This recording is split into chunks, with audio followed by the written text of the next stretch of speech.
Ladies and gentlemen, there is tension in Kenya, and our own President William Ruto has been publicly attacked, and currently Statehouse is in panic mode. You know, what is really happening in Kenyan politics? As President William Ruto continues carrying out his duties from Statehouse, ladies and gentlemen, he has once again come under attack, a development that has sent shockwaves through Statehouse. Ladies and gentlemen, I want to give you an assurance. In this video, I will explain who is attacking President William Ruto, how the attack is being carried out, and the 3 key reasons, main one, why President William Ruto is being publicly criticized and attacked despite being the head of state in this country, Kenya. Before I continue, as you continue watching this clip, please, I'm requesting you, I'm beseeching you, don't forget to hit the like button. If you haven't subscribed to this channel yet, I beg you, just subscribe and turn on the notification bell so you will be notified whenever we upload new content. Thank you for your support, and may God bless you more than enough. Welcome to our political analysis. Now, ladies and gentlemen, KANU party leader is none other than former Baringo Senator Gideon Moi. Now, Moi is alleged to have launched a silent political attack on President William Ruto by using media outlets that is associated with in this country, Kenya. You know, Gideon Moi, he owns Standard newspaper, The Nairobian, KTN News, KTN Home, Spice FM, Radio Maisha, and Vibes Radio. Now, Gideon Moi is using his own media outlets to attack President William Ruto almost every day. Now, on Friday, actually it was yesterday, yes, KTN television aired a report highlighting what it described as inconsistencies in President William Ruto's leadership. You know, the station pointed out that although Ruto, the president himself, had promised to reduce his foreign trips, he continues to travel frequently. You know, actually yesterday he was in Madagascar. To be specific, in this month alone, June, he has visited 6 countries, if I'm not wrong. You know, it also criticized President William Ruto for increasing the presidential budget after he had previously promised to reduce, or rather to cut off, government spending. You know, KTN further accused President William Ruto of contradicting himself. His earlier pledge that the public servants and the government officials would not participate in the public fundraising events, the so-called Harambes.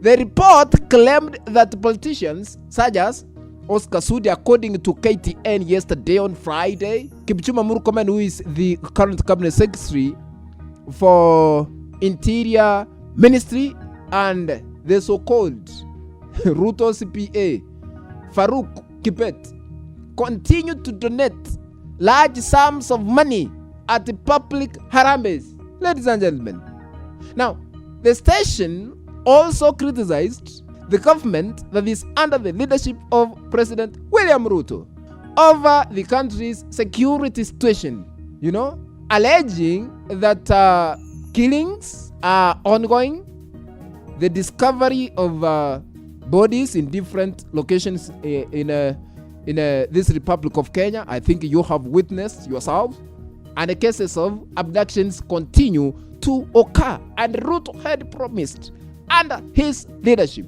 he will make sure that everything goes smoothly. Now, I want to put this into perspective so that we can really understand why Gideon Moi is using his own media outlets to attack President William Ruto. Point number 1. The Ruto administration is allegedly failed to pay a debt of 1.2 billion owed to Standard Media Group. Now, as you can see on your screen, ladies and gentlemen, this is what Standard Media Group published. This is what they said. Standard Group calls out President William Ruto over his remarks on the papers, so that is including Standard newspaper coverage of his administration. Now, questions the non-payment of Kenyan shillings 1.2 billion dues, vows to keep pursuing the truth. I think now you have seen where the problem is. That means they advertised some of government projects, using Standard Media Group, but it is allegedly that the government has not paid the company the sums of money it is alleged to have that belongs to a Standard Media Group. I think you have seen. Point number 2, why Gideon Moi is attacking President William Ruto. Number 2, Ruto previously accused Moi of failing to pay salaries to employees at the Standard Media Group. About 2 days ago, Ruto launched an attack against former Baringo Senator Gideon Moi. Actually, this is what he wrote on his social media platforms. This is Ruto. This is what he said. He also attacked Gideon Moi publicly using his social media platforms. This is what Ruto said. Bro, the billionaire you are, hiding behind debts, forcing many months unpaid labor, slaving to defend your Standard headlines, extortion, gangsterism driven by greed is heartless to loyal workers, insult to journalism, and a betrayal to free media that Standard once belonged. This is what President William Ruto told former Baringo Senator Gideon Moi, who is currently serving as the party leader KANU, chama cha baba na mama.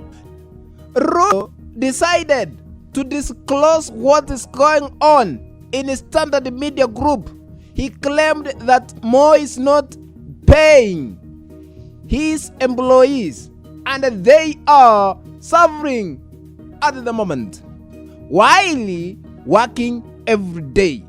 So this prompted a Standard newspaper, or rather a Standard Media Group, to continue attacking President William Ruto's leadership every day. Point number 3, why Gideon Moi is using his own media outlets to attack President William Ruto. Number 3, Ruto is allegedly misled Moi politically. How? Towards the end of last year, we had a by-election in Baringo County. Baringo County residents compelled Gideon Moi to contest for senatorial position. But later, we saw Gideon Moi together with President William Ruto at the Statehouse. And Moi declared he has no interest to vie for senatorial position. People said, and actually it was alleged, yes, maybe Ruto had promised Gideon Moi one of his cabinet slots in the government. Actually, he promised maybe to give Gideon Moi one of powerful positions in the government. But Gideon Moi He has been waiting, and Ruto is still keeping quiet. You know, Moi was promised just step down for UDA candidate. He stepped down, and UDA won the senatorial race in Baringo County when we had a by-election. Now we have only 14 months to go to the next general elections 2027. Moi has not benefited from Ruto's government. Maybe Ruto, he deceived Moi that he was to give him a powerful position in the government, and there is nothing. That is why a standard media group is always attacking President William Ruto. You know, there is no way you can fight Gideon Moi. You cannot succeed politically. Why? He's somebody who knows how to play politics. He's silent, but he's attacking politicians using his own media outlets. I've explained. You know, he's owning a standard newspaper, the Nairobian, KTN Home, KTN News, Radio Maisha, Spice FM, Vibes Radio. So there is no way you can succeed against Gideon Moi. Wait and see. In the next general elections, Moi is not going to support President William Ruto. I think you saw what happened in the last general elections 2022. Gideon Moi was in Azimio la Umoja that was led by the late Raila Odinga. So 2027, expect Gideon Moi to join other opposition leaders, the so-called alternative government, to send Ruto to Sugoi. Wait and see, ladies and gentlemen. Let's meet in the next video. But I'm requesting, if you have not subscribed to this new YouTube channel where we don't sugarcoat but always put news as it is, please consider subscribing by smashing the subscribe button that is down here. Once you are done, remember to turn on the notification bell so that the moment we upload any new video clip, you will be notified that this Mwana Kenya Media has uploaded a new video clip to watch. Remember, in the next episode, I will disclose a lot. Be blessed. Let's meet in the next video. Bye bye, ladies and gentlemen.